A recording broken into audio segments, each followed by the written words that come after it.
Faizan sir, ये बताइए, ये मेटाफिजिक्स क्या है? ये कोई फिजिक्स की ब्रांच है क्या? नहीं, ये कोई स्पेसिफिकली फिजिक्स की ब्रांच नहीं है, ये फिलॉसफी की ब्रांच है।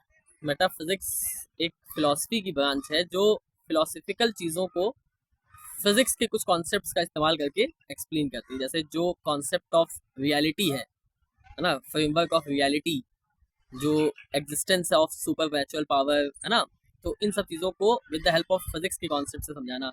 जैसे गॉड को एनर्जी के फॉर्म में देखना, है ना, जो आपकी सोल है उसको एनर्जी के लेवल में समझना। तो जो फिलोसफी को साइंटिफिक फिजिकल रियलिटी के टर्म्स में डिफाइन करने की कोशिश जो ब्रांच करती है, वही ब्रांच मेटाफिजिक्स है। लेकिन एक्चुअल में ये फिजिक्स की कोई वेल डिफाइंड ब्रांच नहीं है, ये फिलोसफी का ही एक सेगमेंट है जो फिजिक्स का कुछ इस्तेमाल करता है।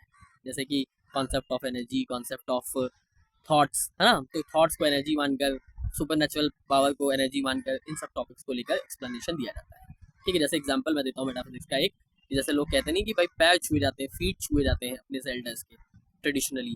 तो वो इसीलिए किए जाते हैं कि जैसे हम लोग के फिजिक्स में कहा नहीं जाता है कि जो चार्ज होता है वो एजेस पर एक्यूमुलेट हो जाता है।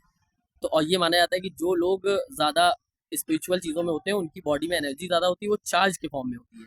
तभी आपने देखा होगा कि जितनी भी प्रेयर वगैरह होती हैं, है ना, उनके लिए आपने देखा होगा कि चार्ज की ग्राउंडिंग ना हो जाए, इसलिए हम लोग मैट बिछाते हैं ताकि स्पिरिचुअल एनर्जी को हम स्टोर कर सकें। ठीक है, और उसी तभी पहले ज़माने के जो लोग थे वो खड़ाऊ पहनते थे, स्पिरिचुअल लोग आज भी स्पिरिचुअल लोग खड़ाऊ पहनते हैं लकड़ी के, और उसके फीट्स को टच करके वो चार्ज को अपने अंदर लेने की कोशिश की जाती है। और मुसलमानों में या इस्लाम जो है उसमें आपने देखा होगा लोग मुसाफा करते हैं अपने से बड़ों से, तो वो चार्ज को ट्रांसफर करने का एक तरीका होता है, एनर्जी को ट्रांसफर करने का एक मेथड होता है। अब ये सब जो कॉन्सेप्ट मैं बता रहा हूँ ये मेटाफिजिक्स। Thank you. थैंक